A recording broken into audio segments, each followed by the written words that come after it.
एक नारी ने अपने पति को धोखा दे दिया और पराये मर्द के संग चली गई। उस नारी से पूछो कि बहन, जो तुमने किया क्या वो धर्म है? तुमने अपने पति को छोड़ दिया, तुमने अपनी पत्नी को छोड़ दिया, पराई औरत के संग रह रहे हो। पूछो उस मर्द से, बेटा क्या ये धर्म है जो तुम कर रहे हो? केवल अपनी वासनाओं की पूर्ति के पीछे भाग रहा व्यक्ति अंधा होकर कि शारीरिक सुख मिलना है उसे, उस शारीरिक सुख में इतना अंधा हो गया कि धर्म भूल गया कि धर्म क्या है और अधर्म क्या है। उस शारीरिक सुख के चक्कर में वो पाप कमा रहा है और बाद में रोएगा कि भगवान ने दुख दिया। जब तूने अपनों को, अपने रिश्तों को धोखा दिया तो तूने पाप ही तो कमा लिया ना भाई। अब भोगेगा कौन? इसमें दोष ईश्वर का क्या है? इसलिए कहता हूं, सबके लिए धर्म की बेड़ियां हैं। सबके लिए किसकी बेड़ियां हैं? क्यों मैया, किसकी बेड़ी है? धर्म से बंधे रहना। पतंग धागे से बंधी रहती है ना तो आकाश में लहराती है, और यदि धागे से टूट जाए, कट जाए, कितनी भी ऊंची पतंग हो, नीचे जरूर आती है। कुछ भी हो साहब, वो धर्म के धागे से बंधे रहिएगा, तब तो आप लहराएंगे। और यदि आपने अपने को धर्म के धागे से हटा लिया, तोड़ लिया, तो फिर तमाम कष्ट, नरक क्यों बनाए गए हैं? 28 प्रकार के नरक हैं। रौरव, महारौरव, अंधतामिश्र, सूकर मुख। ये नरक क्यों है? जो व्यक्ति यहां धर्म तोड़ देता है। जैसे आज कोई व्यक्ति किसी को मार डाले, सताए, तो उसे जेल जाना पड़ता है। जेल में 12 साल 15 साल की उम्र कैद, और बड़ा अपराध है तो फांसी भी होती है। जैसे यहां पर दंड विधान है संसार में, ऐसे ईश्वर का भी तो अपना दंड विधान है। ईश्वर के दंड विधान को, भारत देश के दंड विधान को जेल कहते हैं, और ईश्वर के दंड विधान को नरक कहते हैं। जो आप करेंगे उसे भोगेगा कौन? अब आप सवाल करो कि महाराज जी, हम तो चिता पे यहीं जल जाएंगे, हम थोड़ी नरक जाएंगे, हम तो यहीं जल गए। हाथ किया था पाप गला दबाने का, हाथ तो यहीं जल गया। हाथ तो किया था पुण्य किसी को रोटी देने का, हाथ तो यहीं जल गया। जब शरीर, आप ये बताइए, आप पाप और पुण्य किससे करते हैं? शरीर से। पाप गला दबाओगे किसी का तो इन्हीं हाथों से ना दबाओगे। किसी को मारोगे, चाकू, गोली, बंदूक, कुछ भी तो इन्हीं हाथों से ना मारोगे, तो मारना पाप हो गया। और किसी को आप रोटी दोगे तो इन्हीं हाथों से ना दोगे, पुण्य हो गया। पर पाप पुण्य करने वाला शरीर तो यहीं जल जाता है। तो सवाल खड़ा हुआ कि जब पाप पुण्य करने वाला शरीर यहीं जल गया, तो जो पाप पुण्य करने वाला शरीर जल गया, तो पाप पुण्य भी तो नष्ट यहीं पर हो जाएगा। उसे भोगेगा कौन? भोगने वाला रहा कौन? क्योंकि जिसने पाप पुण्य किया था वो चिता पे जल रहा है। बोलो हाँ, जल रहा कि नहीं? अब भोगेगा कौन? भैया नरक में कौन भोगता है? आप बताओ जरा, आप बताओ पीले भैया, कौन प्राणी जाता? वही तो हम पूछ रहे हैं। एक तो जल गया चिता पे, अब गया कौन? कौन गया? हाँ, हम सब यहीं जल जाते हैं, पर जो हमारा सूक्ष्म शरीर है, जिस शरीर से आपने सपना देखा है। आप सपना देखती हो मैया? कभी आप सपना देखते हो कि हम हरिद्वार गए, वृंदावन आए? सपने में एक शरीर तो बिस्तर पे सोया पड़ा था और एक शरीर सपना देख रहा था। तो सपना देखने वाले शरीर को ही सूक्ष्म शरीर कहते हैं। वह सूक्ष्म शरीर 4 चीजों से मिलकर बना होता है: मन, बुद्धि, चित्त, अहंकार, जिसे अंतःकरण चतुष्टय कहते हैं। तो जब व्यक्ति मरता है तो यह शरीर जो 5 तत्वों से मिलकर बना है, पृथ्वी, जल, वायु, अग्नि, आकाश, यह 5 तत्व का शरीर यहीं सबका जल जाता है। या जमीन पे गड़ जाता है। लेकिन जो सूक्ष्म शरीर होता है, जो स्वप्न देखता है, वह शरीर को यमदूत पकड़ कर ले जाते हैं और वही जाकर के वहां पाप किया है तो नरक जाता है और वह शरीर बड़ा कष्ट पाता है। आपने कई बार देखा होगा, सपने में कई बार आप रोते हैं, चिल्लाते हैं, चीखते हैं। आपको सपने में सुख दुख हुआ था कि नहीं? बोलो हाँ या ना। हाँ, वह सपने में जो सुख दुख हुआ वो आपको ही तो हुआ।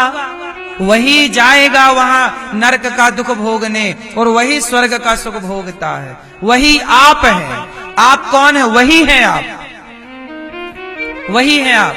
वह सूक्ष्म शरीर ही आप है, वरना ये शरीर आप नहीं है। ये तो आपका हाथ है, ये तो आपका उंगली है, ये तो आपका माथा है, ये तो आपकी छाती है। आप कौन है? इस शरीर में आप कहां रहते हैं? तो आप वही सूक्ष्म शरीर के रूप में रहते हैं। आपका परिचय वही है। तो ये शरीर जलता रहे। कहते ना, वासांसी जीर्णानि यथा विहाय। जैसे आपने कपड़े बदल दिए, कल कोई और कपड़ा पहना था, आज आपने कोई और कपड़ा पहना, ऐसे ही यह शरीर जो है यह बदलता रहता है। यह शरीर, आज ये शरीर मिला, अब ये शरीर छूटेगा और वही जो आपका सूक्ष्म शरीर है वो नरक में अपना सुख दुख भोग के उसे फिर शरीर दिया जाएगा। फिर वही सूक्ष्म शरीर कुत्ते में प्रवेश कर जाएगा तो आप कुत्ते बन जाओगे, बिल्ली में तो बिल्ली। 84 लाख योनियों में आप भटकते हैं और 84 लाख योनियों के बाद बड़े भाग्य मानुष तन पावा, यह मानव का देह मिलता है। यह साधन धाम मोक्ष कर द्वारा ये शरीर ही आपको मोक्ष के करीब ले जा सकता है। और ये शरीर पाकर भी आप मोक्ष के करीब नहीं गए तो आप सबसे अधिक घाटे में चले गए, फिर आपने केवल गवाया है। इसलिए कहता हूं कि जीवन मिला है तो मोक्ष जरूर पाइए।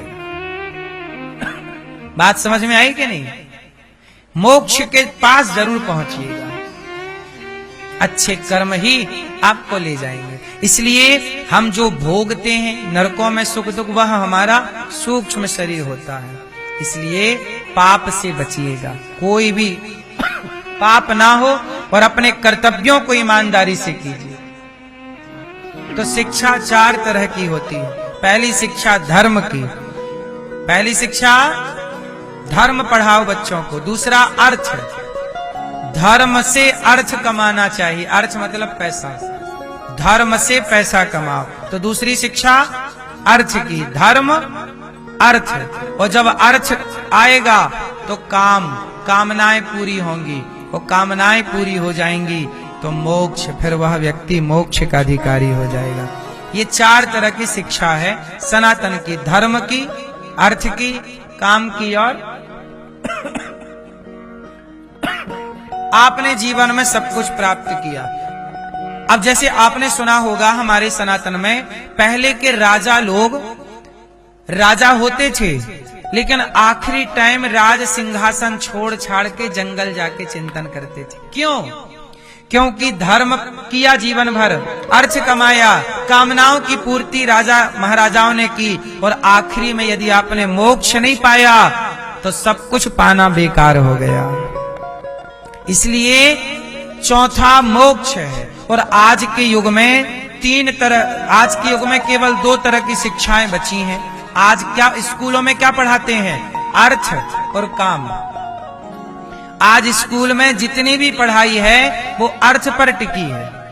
पैसा लेके पढ़ाते हैं और पढ़ाने के बाद आपको भी नौकर बनाने की बात बताते कि तुम भी नौकरी करना। आजकल जितने बच्चे स्कूल में पढ़ रहे हैं, काय के लिए पढ़ रहे हैं? पैसा कमाने के लिए। आजकल शिक्षा का उद्देश्य केवल पैसा कमाना है। बोलो हाँ। स्कूलों का भी उद्देश्य पैसा कमाना है और पढ़ने वाले बच्चों का भी उद्देश्य पढ़ लिख कर पैसा कमाना। अर्थ और काम, पैसा कमाना और कामनाओं की पूर्ति करना। बड़ा मोबाइल खरीदना, गाड़ी खरीदना, बंगला, नाम, इज्जत, कामनाएं पूर्ति करना। तो अर्थ और काम रह गया है। अब कोई भी व्यक्ति शिक्षा इसलिए नहीं पाता कि मुझे मोक्ष की प्राप्ति हो। अब कोई भी मोक्ष के लिए नहीं पढ़ता, धर्म के लिए नहीं पढ़ता, केवल अर्थ और काम के लिए पढ़ता है। तो 4 तरह की विद्याओं में, शिक्षाओं में 2 तरह की लुप्त हो गई और 2 तरह की शिक्षा आज भी जिंदा है। तो स्कूल कॉलेज में जो पढ़ते हो आप, वह केवल पेट भरू विद्या है। उससे आप कमा कमा के अपना पेट भर सकते हैं और पशुओं की तरह कुछ लोग जिंदगी जीते हैं, पशुओं की तरह। धर्महीन व्यक्ति पशु की तरह, पढ़ तो लिया पर शराब पी रहा है, शिष्टाचार का ज्ञान नहीं, माँ बाप का सम्मान कैसे करना चाहिए, माँ बाप के प्रति जो कर्तव्य पुत्र के बताए हैं वो कुछ नहीं करता। आजकल माँ बाप का कर्तव्य कौन करता है बताइए? कुछ बच्चे हैं आप जैसे जो माँ बाप के जीते जी भी सेवा करते हैं और मृत्यु के बाद भी कार्य करते हैं। अब जैसे कुछ दिन पहले आप लोगों ने सुना होगा, गौरी गोपाल में एक माता की मृत्यु हो गई। उन माँ के 2 बेटे थे और 2 बेटियां थी। माँ की मृत्यु हो जाने पर बेटे नहीं आए कंधा देने, ये दास अनिरुद्ध ने कंधा दिया और आज उस माँ का 13वां दिन था। तो आज गौरी गोपाल में ही उस माँ की 13वीं यहीं पर हुई। बेटों ने 13वीं भी नहीं की, ये आज माँ की 13वीं हुई और ब्राह्मण भोज हुआ यहाँ और सब भक्तों का भोजन हुआ। माँ को यहीं 13वीं, माँ की 13वीं भी हुई, ब्राह्मण भोज भी हुआ, सब कुछ हुआ और उनके अपने बच्चों ने 13वीं नहीं की। अब सोच लीजिए, ये दास अनिरुद्ध ने जो बन पड़ा उन ब्राह्मणों को दान दक्षिणा देकर के भोजन प्रसादी करा के, और भी आज का पूरी माँ की सेवा और सब भोजन की सेवा उन माँ की ओर से। उन माँ के पास जब माँ यहाँ आती है, किसी माँ से पैसे नहीं लिए जाते। जब हम उन माँओं के बेटे बनते हैं तो फिर सारा कार्य करना इस बेटे का धर्म हो जाता। हम तो केवल धर्म का पालन करते हैं। अब बताइए, आज की शिक्षा इतनी पेट भरू हो गई है, इतनी स्वार्थी हो गई है कि आजकल की शिक्षा ने बच्चों को अपने माँ बाप के कर्तव्यों से भी च्युत कर दिया है, अंधा बना दिया है। अंधी दौड़ में दौड़े जा रहे हैं, अंधे होकर के। इसलिए कर्तव्य भूल गए ना कि पुत्र का कर्तव्य क्या है, पुत्र का धर्म क्या है। क्यों कर्तव्य भूल गए कि नहीं? उनके अपने बच्चे भूल गए कर्तव्य, पर यह दास अनिरुद्ध कर्तव्य नहीं भूला। इसलिए कहता हूं, तुम धर्म को पकड़े रहना, धर्म तुम्हें पकड़े रहेगा। तुम दोनों सुरक्षित रहोगे। धर्म और रक्षति रक्षिता। धर्म छोड़ दोगे तो धर्म भी तुम्हें छोड़ देगा।